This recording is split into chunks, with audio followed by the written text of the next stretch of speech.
We have big tech earnings and we need to talk about it. I am Dr. Stock, Doctor of Education. And if you see a glowing wild dog on someone's porch, being that it's near Halloween, it's probably a jack-o'-lantern. Google, Microsoft, Meta, and Amazon each reporting earnings this week. We need to talk about it. We also need to talk about the other macroeconomic implications that we have in the market. We're going to talk about where you can find my buys and sells, where you can see my options course, and also about your free stocks from Moomoo. In the meantime, let's talk about those earnings. Big tech earnings, we think, are the thing that's driving the market today, that anticipation that those earnings are going to be strong. We're going to look at the technicals on each one of the charts, and then we'll finish up by talking about what we see coming up at the end of the week. And I already talked about it in my last video. I'm going to give some further detail on what I think that we can see, given that today so far has gone as expected. So let me pop this down and pop that up for you. We are looking at Google. And for Google, check this out. Let me zoom in right here because you can see this blue line coming right across your screen, and this candle where the low price came down, touched it, and then we saw the market rip up from there. That bounced off the 50-day simple moving average, which is a very bullish thing. That is confirmation that we're actually expecting some really good earnings coming up for Google. Now, how have they been throughout the rest of the chart as we watch this happening? Well, from about the tops of these candles to the bottom of these candles down here, what we're looking at, for the most part, for Google, looks like a bullish channel that we're currently operating in. We haven't come back down to here as we bounced off the 50-day, but that is a good thing. Maybe we come back up to the top side of this, and we are looking anywhere in a price range between 132 to the downside to 145 to the upside from earnings coming for Google, and I think it's going to be very exciting for them. I think that their cloud services are really going to pay off. I think that their search is also going to pay off in their advertising revenue that they've made. I think there's a lot of really good things coming. There is a slight headwind that they talked about in their Q2 earnings, where they talked about the fact that they did an early release, a Q2 release for their Google Pixel phone. So that does chew into the revenues a little bit, but that's already expected. That's already priced in. And so I think that this is all about that software side, all about the AI services. And that's one of the reasons why Google is one of my favorites for big tech. And you can see the market. Look at today.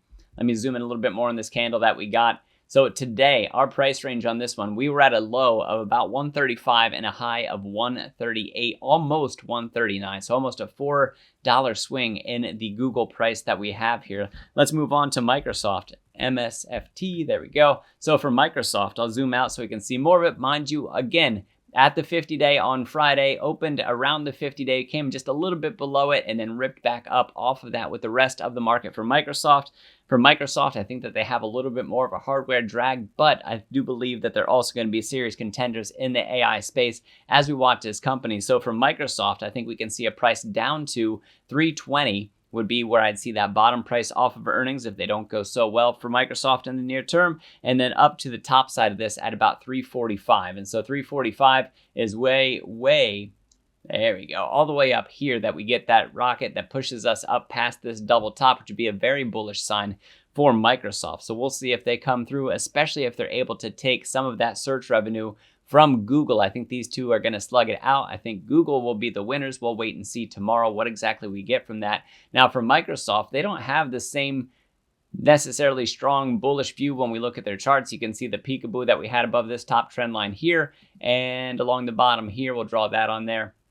And I think I like the look like that. You can see the bearish channel that they've been operating in, breaking up out of this, being that they're above the 50-day. We have rising momentum happening on this. I think that there's good things coming up for Microsoft as well. I don't think it's a complete tug of war between Google and Microsoft, but I will say that there is some competitiveness there, especially where we're looking at cloud services. And I also expect that to be with the AI race that they have going on right now. Let's move on from there. Their earnings, by the way, are Tuesday in the after hours. Moving on to Meta, which has their earnings Wednesday in the after hours. What we're looking for on this is a move down to 300 if the earnings disappoint, and if the earnings really pay off for us, that we could come up and we could retest 330. As a matter of fact, we could even possibly, if we get really strong earnings off of this, pop up to the upside. And I will say that Meta is a serious AI contender, that they should absolutely be counted in this.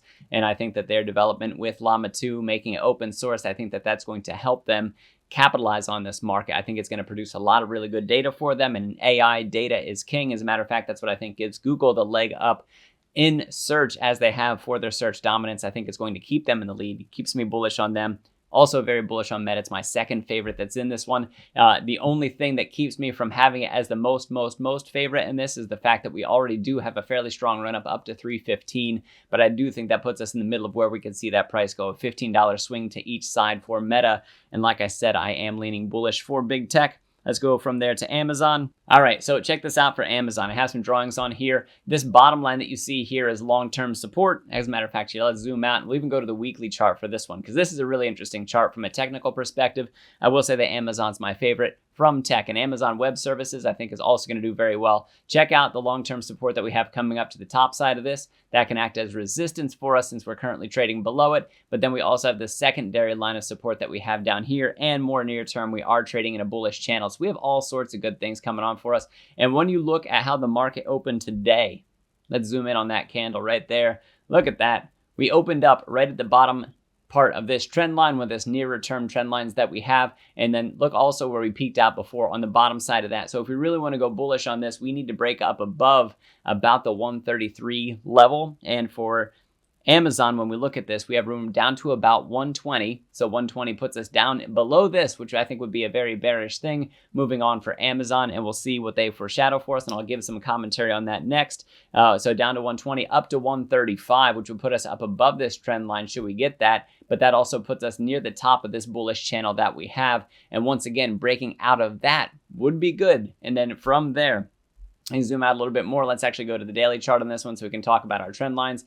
On the daily version of this, we are down below the 50-day. It does have a negative slope. That is a bearish sign. We do have a bit of a double bottom happening right here and a nice strong rip up off that bottom. So that is a very good thing. The momentum is just a little bit lagged right now. And I think that this is actually a really decent play that we have coming up. And like I said, room on this one to the top side, looking like 133-ish. And then if we get to 135, this is actually 134. 135 would put us back up above the 50-day, which would be a very bullish thing in the near term for Amazon as well. Now, about that commentary looking forward, looking outside of this, I think that this means for Q3 earnings, this could make for a decent near-term rally in Q4 for us, at least leading up until Wednesday in the market. Now, mind you, that means that Amazon wouldn't get that chance to announce earnings prior to that run-up that we have. And then I have some concerns with Thursday and Friday that I want to talk about, but not necessarily about earnings. I think the earnings themselves will still hold out. So I think that there's going to be another battle to be played here between what we see from the earnings and the earnings forecast and the foreshadowing for their companies. And I think that they're going to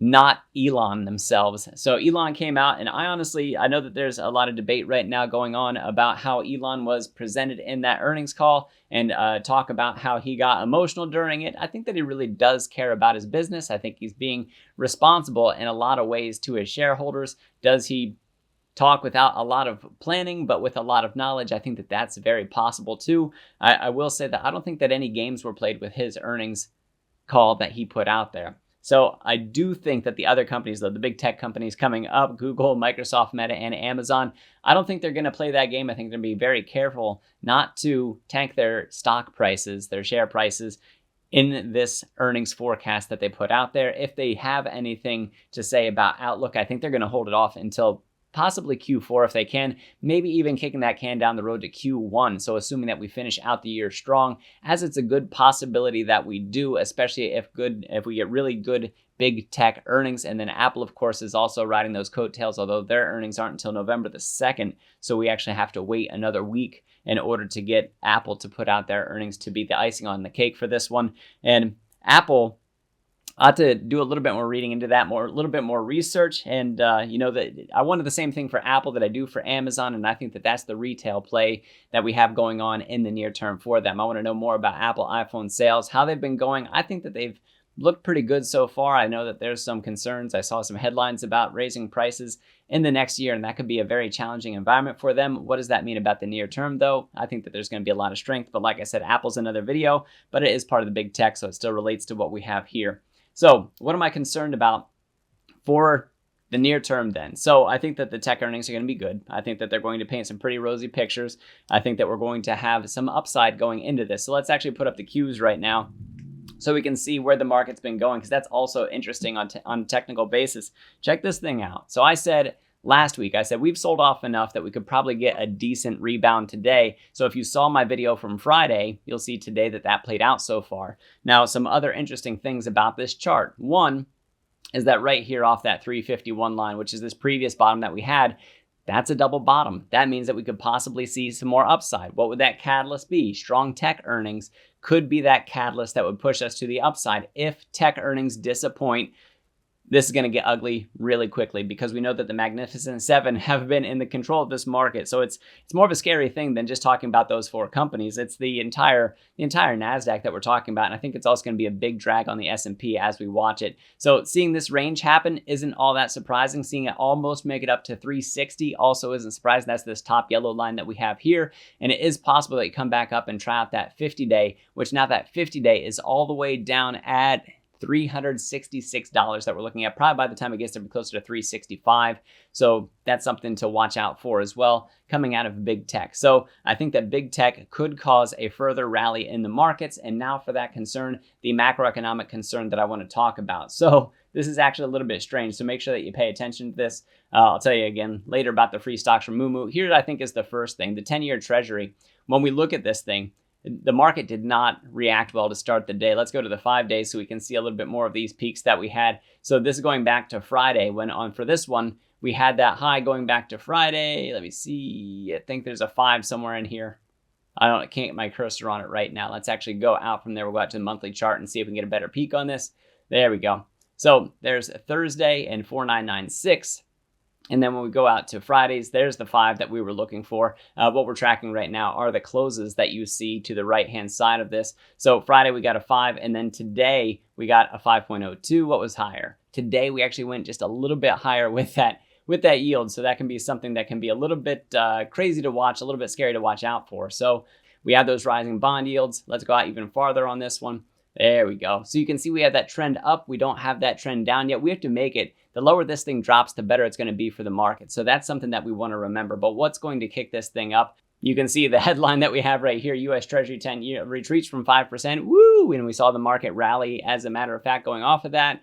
Going out to Thursday, here's what we want to watch for. It's these GDP numbers and initial jobless claims. Those 2 things should absolutely be on your calendar because they can take great performance from the big tech companies. And if we get a super hot GDP number on here, that is pretty darn good for the economy, but it's not great for the Fed because that could signal the whole higher for longer thing. It could reinforce rate hikes. So we want to be paying attention to that. And then initial jobless claims, that also getting to be a lower and lower number is also going to be trouble for us. So lower GDP, bullish.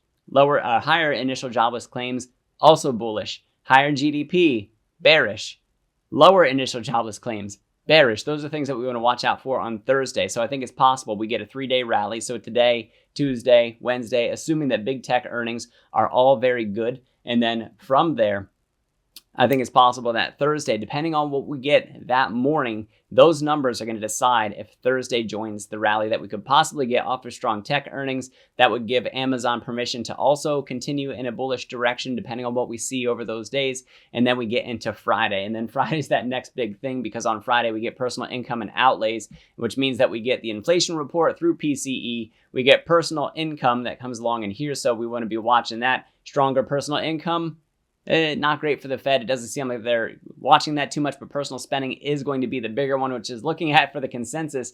It's coming in right now for the consensus at 0.5%. That's the consensus. That's Trading Economics forecast. And you can see we had 0.4% last month when we look at this. So personal income and outlays, we absolutely want to watch. And then after that, we get Fed bar speech. And then we also have the final Michigan consumer sentiment, which we're already aware of. That shouldn't change a whole lot from what we got from the preliminary numbers that we got halfway through October. So just keep that stuff in mind. So inflation, that inflation number, probably a little bit high. I want to reiterate something that I said in my previous videos about inflation, that August, September, October, those are the 3 months where you find on a seasonally unadjusted basis, you find a relative high, a peak in there. And I said in that video going all the way back, I think it was August, maybe the 10th, it was in the middle of August, around the time that we got the July CPI numbers.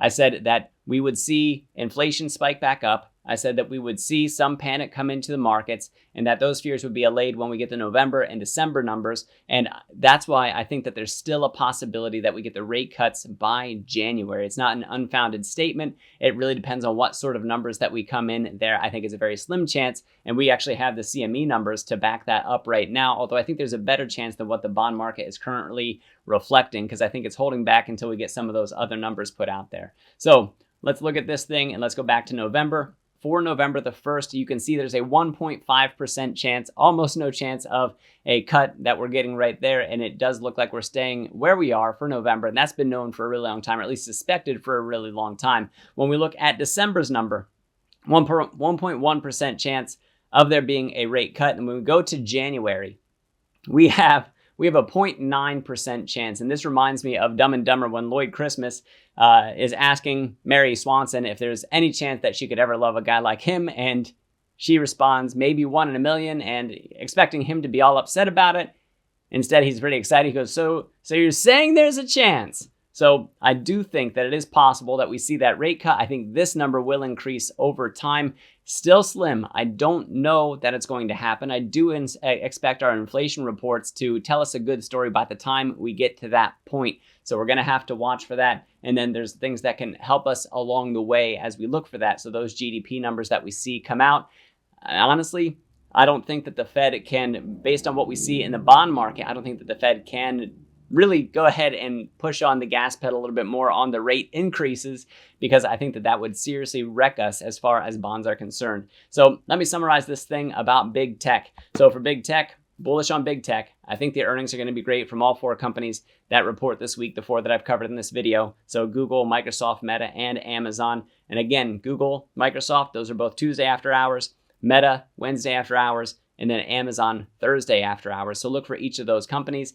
I think the market could easily rally today, tomorrow, well, of course today, but also tomorrow and Wednesday, assuming that the earnings themselves are astounding, assuming that the market also perceives them as bullish. And then Thursday, I think things get a little bit dicey in the pre-market hours up until we get GDP and jobless claim numbers. And then we're going to have to replan from there. And then we'll have to replan again when Friday comes along. So we're going to have to see what's going to win out in the near term, if it's going to be big tech with incredible earnings, should that happen, or if it's going to be for Thursday, Friday, those macroeconomic impacts that we have coming in with the economy, with GDP, with jobless claims, and then what we also see in personal income and outlays. Let me know what you think down in the comments of this video. Now, before I let you go, where do I post my buys and sells to show how I'm playing this market? I post them over at the Patreon. That link is down in the description of this video. I got an awesome community, absolutely incredible, passionate, curious, just wonderful to have. I'm blessed to have them. I have an options course that I'm building out over there. Go ahead and check that out as well, especially if you don't know anything about options, because they really can amplify your portfolio.